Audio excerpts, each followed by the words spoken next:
Is your Boston Terrier playing, but it's starting to become quite rough and you're not really sure what to do about it? Well, don't worry, we've got the video for you.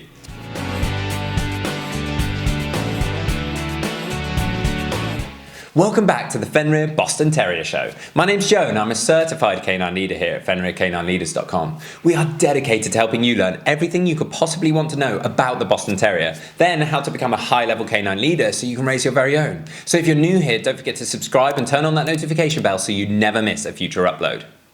The Boston Terrier is a wonderful breed. However, if they are playing rough, that's definitely something you want to sort out. So today we're going to be tuning into a webinar that the canine behaviorist and founder of FenrirCanineLeaders.com, Will, has recorded all about dogs that are playing rough and how to deal with that. So over to you, Will. So here we've got a quick fire webinar for my thoughts and opinions on rough playing with dogs, rough housing, dogs playing rough with each other, dogs playing rough with humans. Just what are my kind of theories, thoughts and principles on these kind of issues, whether you're looking at working in the profession like myself as a canine behaviorist or a dog trainer, or maybe you're just an inquisitive owner and you really want to understand from a little bit of a higher level perspective of what these kind of behaviours mean and how you should think about them.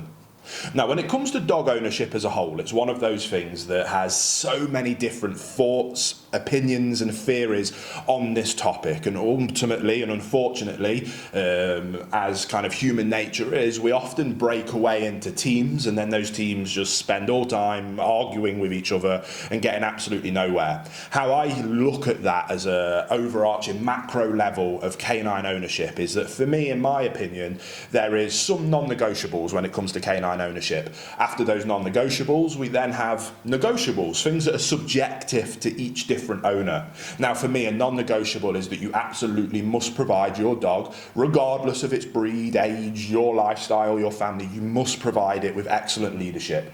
Once you provide that dog with excellent leadership, you build a wonderful relationship. When you have that wonderful relationship, you can then communicate impeccably with your dog, not only the things that you do want, but also the behaviours that you don't want to see. For me, that's non-negotiable. In terms of the communication non-negotiables, I think that we should make sure that we offer our dogs a wonderful sit, stay, heel, recall. That for me keeps the dog safe from itself and safe from others around it. If we can teach those things a dog, that for me is a non-negotiable. I also think that there's some non-negotiables around manners in terms of a dog shouldn't jump up humans. I think that that can cause significant concern. It makes it miserable for certain people. I personally think that behaviours like that are non-negotiable. Things like resource guarding should be addressed, non-negotiable. Obviously, reactivity towards humans or dogs, with the only caveat being around kind of working dogs or in personal protection roles. You can have that discussion, but when we talk about just companion ownership for the everyday owner, for me, those things are non-negotiable. Now, kind of everything else sits in that kind of subjective level. For you, you might never want to have your dog inside the house. Some people have the dog sleep on the bed with them.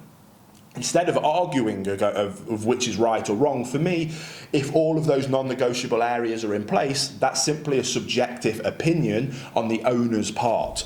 Hey guys, very quickly, I just wanted to ask, are you following us over on Instagram? If you're not, there's two accounts I would love for you to check out. The first one is our brand account, at Fenrir Canine Leaders, where you can see more about our industry-leading products that we create. If you're interested in following me personally, that's at I am Will Atherton, where you can see behind the scenes of me working with some of the most extreme behaviour cases in the world and what it takes to run these kind of YouTube channels. And maybe if you just want to be able to come over and chat with me, that's the place for you. So there'll be links down in the description box for both of our Instagram pages. I'd love for you to come and check them out, and hopefully we'll chat over there.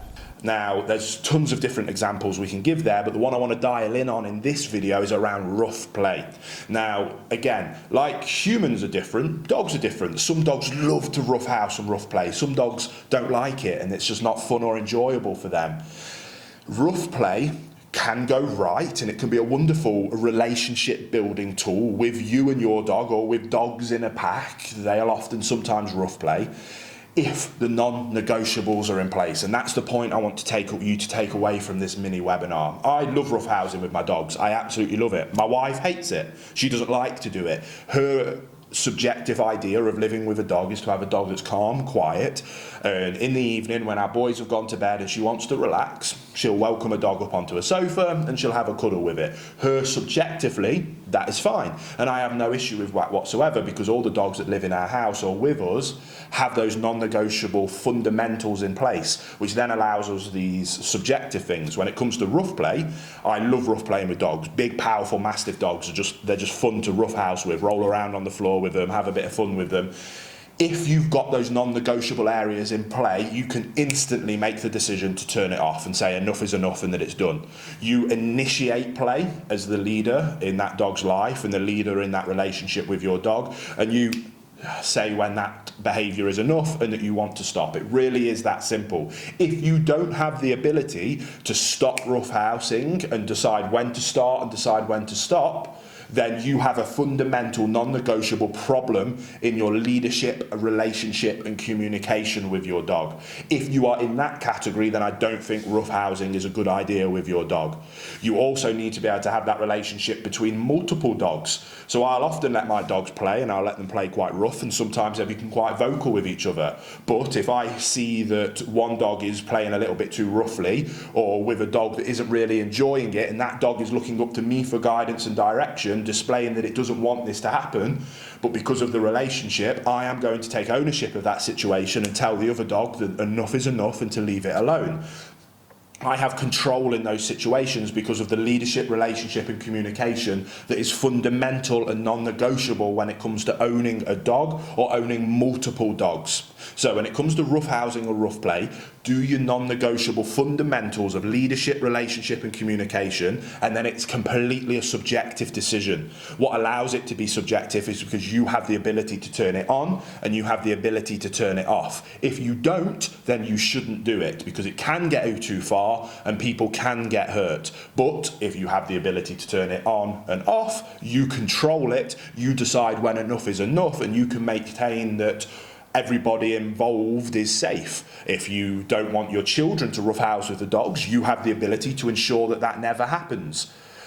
Do you see the point we're trying to make? So I don't want to keep banging on about it, but non-negotiable fundamentals of leadership, relationship and communication with your dog will change everything. That then allows you to make your own subjective decisions on what you deem acceptable with those grey area things, because you have the ability to keep yourself, the dog and everybody else safe and in control. Focus on the fundamentals and everything else is easy, and everybody doesn't have to spend all day arguing on the internet about whose theory and whose approach is right or wrong.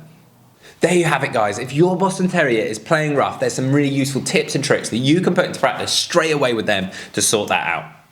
I really hope you enjoyed today's video. If so, get involved in the comments down below, as we would love to hear from you. Don't forget to subscribe and turn on that notification bell, as we have 2 dedicated videos coming here every single week. So I can't wait to see you in the next episode of the Fenrir Boston Terrier Show.